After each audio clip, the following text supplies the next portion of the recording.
É um prazer muito grande nós estarmos juntos mais uma vez nesse nosso encontro de reflexão, meditação no Evangelho, sempre na esperança de que o Deus da vida exploda em graça e cores e luz e discernimento no interior de cada um de nós. Eu quero ler um texto que está no Evangelho de Mateus, que é a parábola do joio no campo de trigo. E diz assim o texto em Mateus, no capítulo 13, do verso 24 ao verso 30. Outra parábola lhes propôs Jesus, dizendo: O reino dos céus é semelhante a um homem que semeou boa semente no seu campo. Mas enquanto os homens dormiam, veio o inimigo dele, semeou o joio no meio do trigo e retirou-se. E quando a erva cresceu e produziu fruto, apareceu também o joio. Então, vindo os servos do dono da casa, lhe disseram: Senhor, não semeaste boa semente no teu campo? De onde, pois, vem o joio? Ele, porém, lhes respondeu: Um inimigo fez isso. Mas os servos lhe perguntaram: Queres que vamos e arranquemos o joio? Não, replicou o dono da casa, para que, ao separar o joio, não arranqueis também com ele o trigo. Deixai-os crescer juntos até a colheita, e no tempo da colheita direi aos ceifeiros: ajuntai primeiro o joio, atai-o em feixes para ser queimado, mas o trigo recolhei-o no meu celeiro. E aí algumas coisas acontecem, Jesus despede as multidões e o verso 36 prossegue dizendo: Então, depois de despedidas as multidões, foi Jesus para casa. E chegando-se a ele os seus discípulos, disseram: Explica-nos a parábola do joio do campo. E ele respondeu: O que semeia a boa semente é o Filho do Homem. O campo é o mundo. A boa semente são os filhos do reino. O joio são os filhos do maligno. O inimigo que semeou o joio no campo de trigo é o diabo. A ceifa é a consumação de todas as eras. E os ceifeiros são os anjos. Pois assim como o joio é colhido e lançado ao fogo, assim será na consumação do século. Mandará o Filho do Homem os seus anjos, que ajuntarão do seu reino todos os escândalos e os que praticam a iniquidade, e os lançarão na fornalha acesa. Ali haverá choro e ranger de dentes. Então justos resplandecerão como o sol no reino de seu Pai. Quem tem ouvidos para ouvir, ouça. Olha aqui para mim. Nós temos aproximadamente 20 minutos para nós aqui, só para nós, conversarmos e tentarmos entender e trazer para o coração o sentido dessas palavras de Jesus e, mais do que o sentido, a força de experimentar cada uma dessas verdades como uma consciência para nós, não para os outros.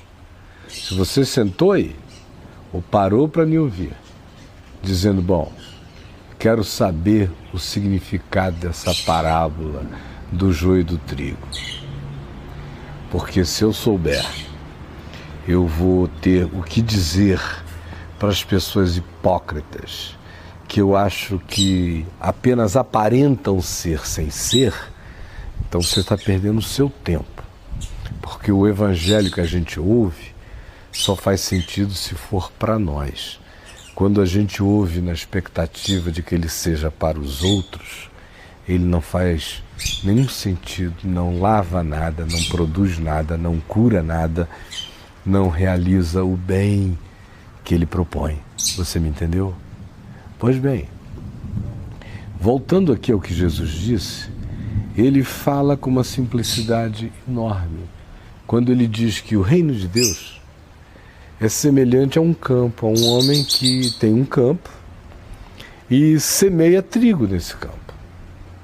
Depois de um tempo, no meio do trigo, começa a aparecer uma erva que é extremamente idêntica e semelhante ao trigo, mas que se diferencia dele justamente na hora em que é tempo de dar fruto, é tempo de mostrar-se ao que veio, é tempo de revelar a natureza do próprio ser.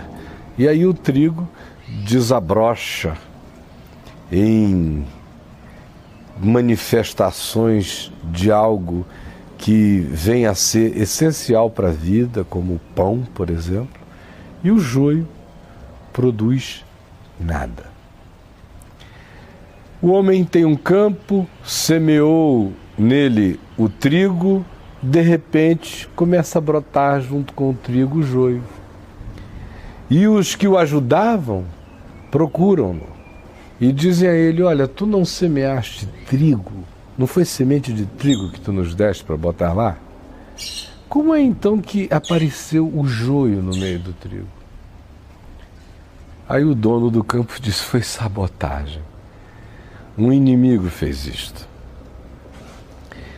E os seus servos perguntaram a ele: queres que vamos e arranquemos o joio? E aí ele lhes disse: não, de modo algum. Para que na tentativa de arrancar o joio, vocês não arranquem também o trigo. Por uma razão muito simples. Quantos pés de joio valem um trigo? Jesus está dizendo que a vida que é genuína, que é essencial, que é trigo, tem que ser protegida a qualquer custo. Ainda que o custo seja ficar com a suspeição de que aquilo que está ao lado seja apenas joio e que, portanto, não mereça estar naquele lugar, e a tentação é arrancar aquilo dali. Jesus disse: não. O valor de um trigo é incomparável. Joio é mato. Foi um inimigo que fez isso para sabotar essa maravilha. Mas já que nós não podemos ter o ideal, que era um campo só de trigo, sem joio, então vamos tentar preservar o trigo, ainda que isso signifique deixar o joio crescer. Porque se nós fizermos qualquer coisa agora, se vocês fizerem, se vocês decidirem se tornar igreja nesse campo e decidirem que vocês é que separam, vocês é que dizem quem é bom, vocês é que dizem quem é ruim, vocês é que dizem o que é moral, o que é justo, o que é reto, vocês é que dizem o que é iníquo, o que é perverso, o que é degradante. Vocês é que, se vocês vierem a se tornar entes que acham que têm o poder de entender a natureza das coisas, se vocês surtarem, e no surto de vocês desejarem ser como Deus, conhecedores do bem e do mal, na natureza dos outros seres humanos, o que vai acontecer é que não só isso vai ser um mal horrível para vocês, porque quem quer que exerça esse papel se diaboliza.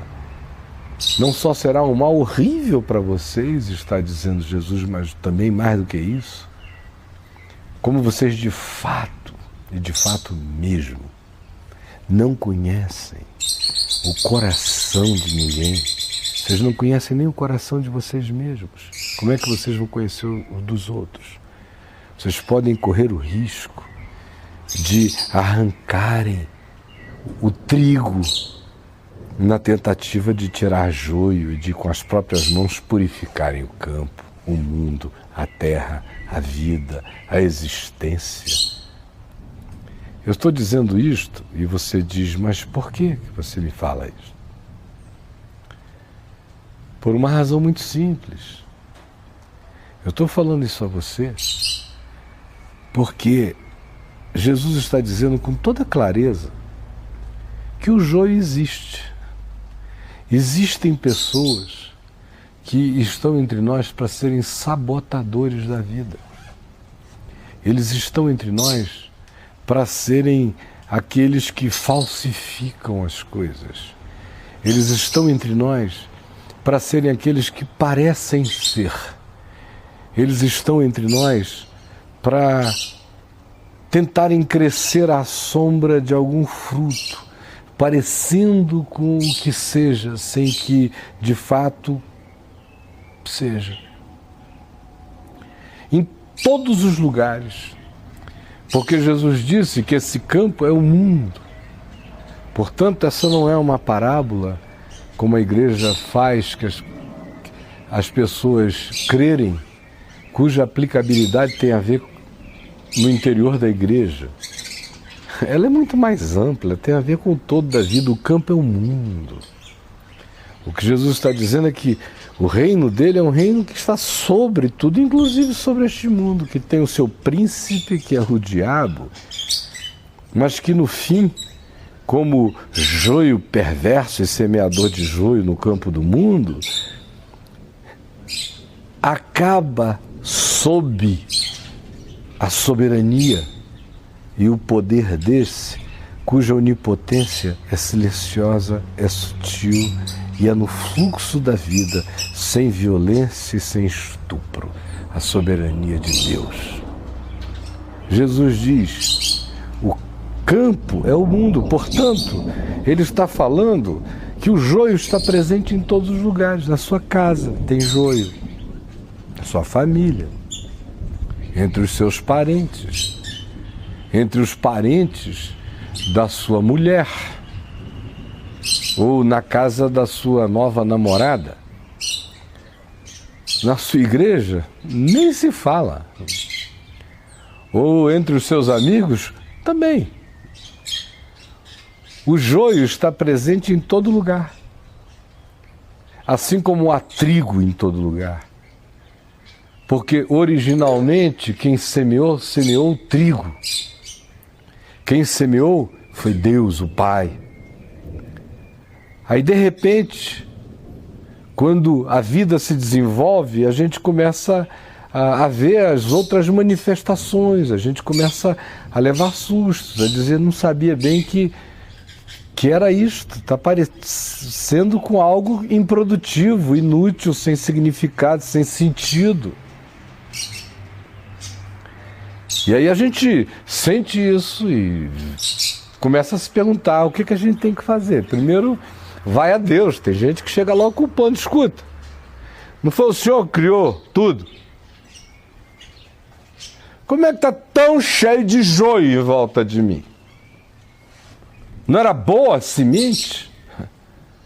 Começam a surgir logo essas indagações para Deus, feitas por mim e por você. Aí a gente tem mais do que isso como resultado. Já começam a surgir os espíritos violentos. Tu queres que nós vamos lá e arranquemos o joio? A linguagem é de arrancar, é de extirpar, é tirar pela raiz. Começam as radicalizações, começam os fundamentalismos, começam os ortodoxismos, começam as intolerâncias, começam todas as manifestações de ódio travestido de verdade, de pureza, de purismo, seja lá do que for. Ou seja, a gente começa a perguntar a Jesus, tu queres que façamos descer fogo do céu? Tu queres que arranquemos o joio?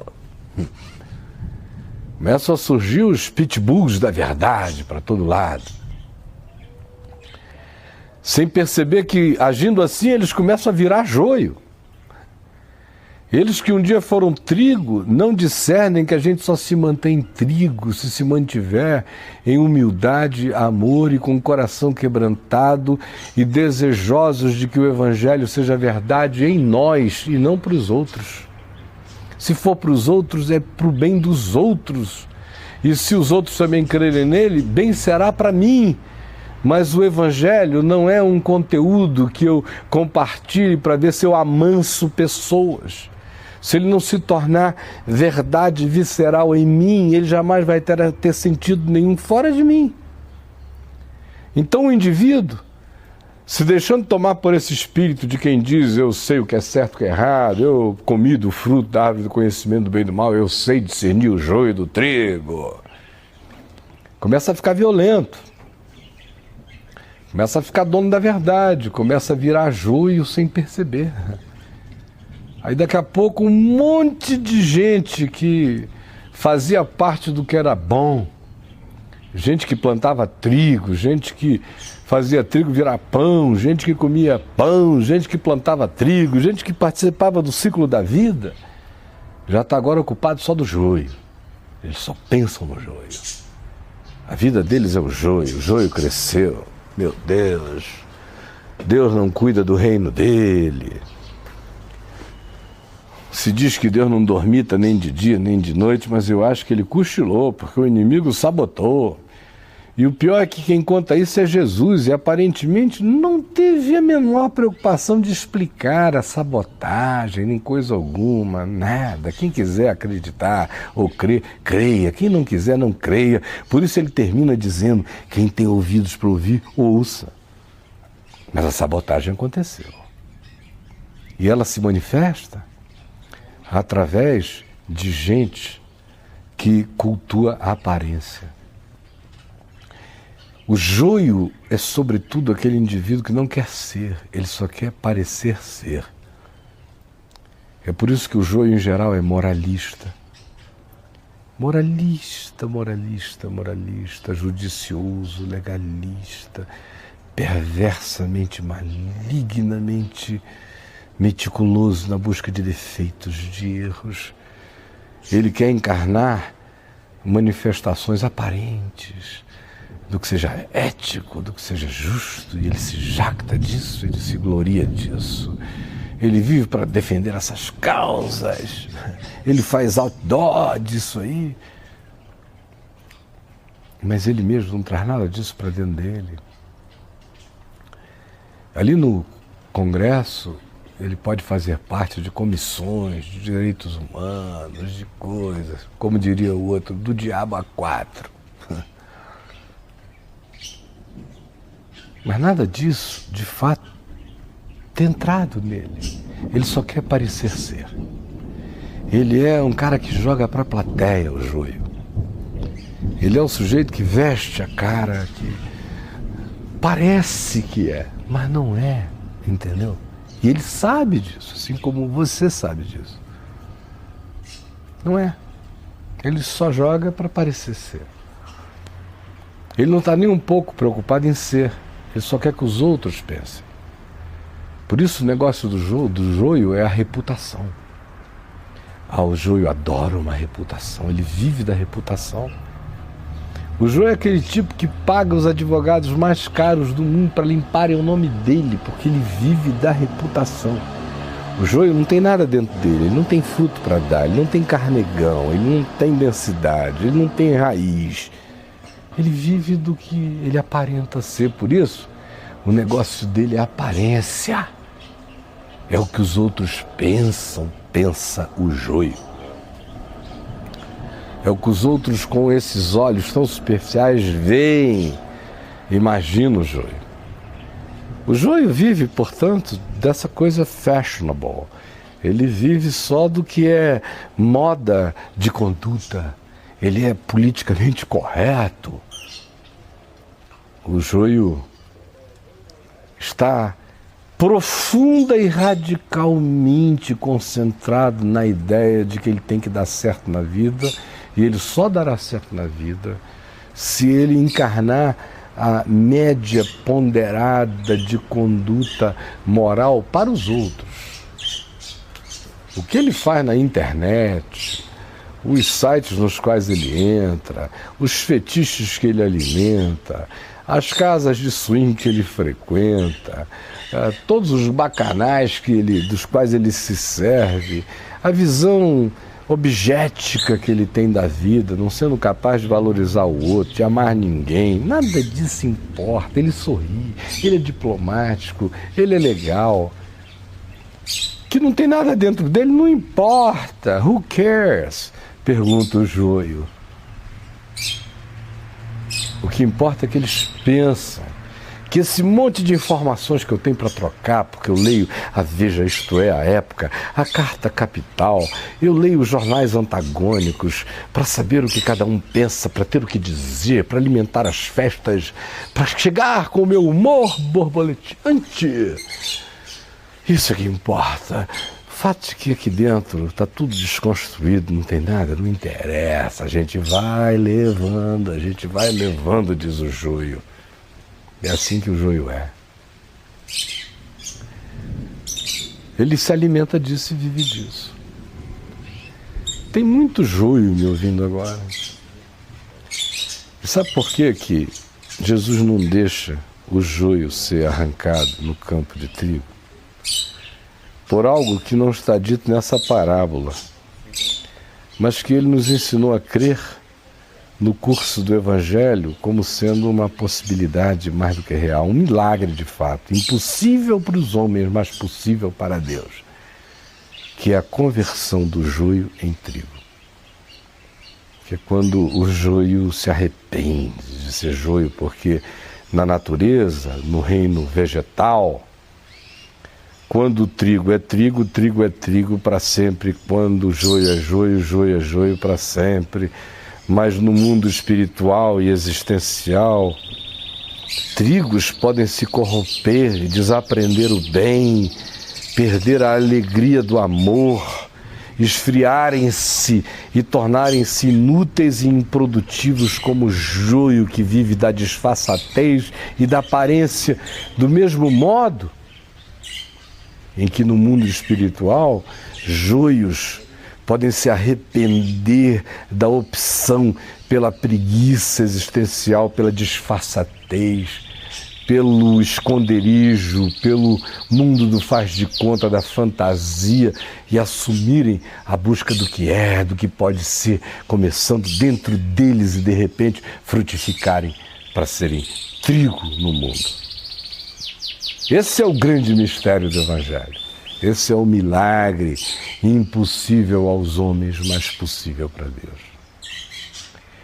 Então esta parábola, que eu poderia continuar falando acerca dela o resto da minha vida, porque ela é inesgotável, os elementos subjacentes, correlacionados, sistêmicos de toda ela que se aplicam em tudo que é lado da vida, são tão assombrosos que eu poderia falar aqui para sempre. Mas hoje, por ela, eu estou dizendo a você as coisas que eu disse e convidando você a arrepender-se de ser um trigo tão aflito com a existência do joio que deixou de produzir fruto bom na vida, que está virando joio, perversinho, cheio de juízo, de moralismo, de legalismo, de maldadezinha, religiosinho, feinho, dizendo eu sou melhor, eu sou trigo, coisa cebosa é você. Dá para você se arrepender. Estou aqui dizendo que o joio não precisa ser joio, não precisa ser uma Gabriela joio que nasceu assim, vive assim, morre assim, sempre joinho. Se você está vivo nesse dia chamado hoje, está ouvindo o Evangelho que eu estou anunciando a você em nome de Jesus, creia nele. E aí o trigo volta a ser plenamente trigo. O joio tem sua esperança de vida e de graça. Do contrário, os trigos obcecados pelo joio e os joios totalmente fatalizados pela sua própria condição perversa, acabarão na mesma ceifa ajuntados e jogados no mesmo lugar, que começa com choro e termina com extinção. Mas nós estamos vivos hoje. Não é para ninguém ficar dizendo eu nasci joio, vou viver joio, vou morrer joio. E também não é para ninguém se auto-enganar com a presunção de ficar dizendo eu nasci trigo, vou viver como trigo, vou morrer trigo, aleluia, eu sou trigo, mas por isto eu fiscalizo tudo que é joio em volta de mim. Aí você já é joio e não sabe. Está vivendo o auto-engano de ser um trigo sem ser. Porque para Jesus só é o que é. O que não é, não é, entendeu? Ou você se torna pela conversão, pela fé, pela consciência, pela entrega, pela verdade, pela vida, no caminho de Deus nesta existência, ou então não adianta que o mundo inteiro ache que você é. Você não será, porque só quem vindica, atribui e qualifica uma pessoa é Deus, é Ele quem diz Ele é e Ele não é. O mundo inteiro pode pensar que eu sou, se Deus disser tu não és, eu jamais serei. Só me importa ser para Deus. Se eu for para Deus, eu darei o fruto do trigo. E aí quem quiser ver, verá, quem quiser comer, comerá. Se eu não for para Deus, eu vou existir só para você. Como os fariseus hipócritas, recebendo aplauso das aparências, me satisfazendo com a mentira, sem encarnar o benefício da verdade para mim mesmo, dando o fruto de vida, de justiça e de graça e de bondade, que é o chamado de Deus para a minha vida e para a sua também. Você entendeu? Este é o Evangelho.